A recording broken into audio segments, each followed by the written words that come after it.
మలక్పేట్లో డేగా డెస్టినేషన్ పేరిట కిరణ్ కుమార్ గండి కన్సల్టేషన్ నిర్వహిస్తున్నాడు.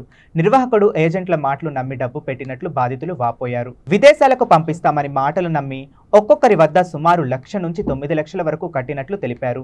దాదాపు 16 మందికి పైగా బాధితుల నుంచి సుమారు 70 లక్షలు టొకోరా వేసిన నిర్వాహకులు, ఏజెంట్లు అందుబాటులో లేకుండా వాపోయారని బాధితులు తెలిపారు.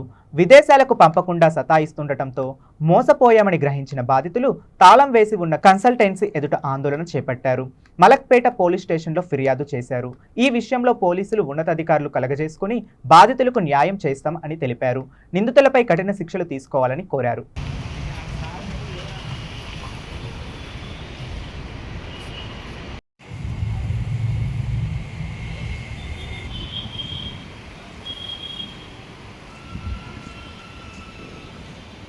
మరి నేను 3 lakhs కట్టాను సార్. ఇది ఎంతవరకు న్యాయం సార్?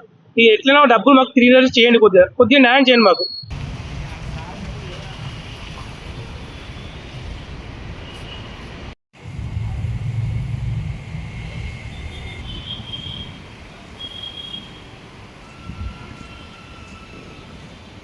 మరి నేను 3 lakhs కట్టాను సార్. ఇది ఎంతవరకు న్యాయం సార్? ఇది ఎట్లైనా డబ్బులు మాకు 3 years చేయండి, కొద్దిగా న్యాయం చేయండి మాకు.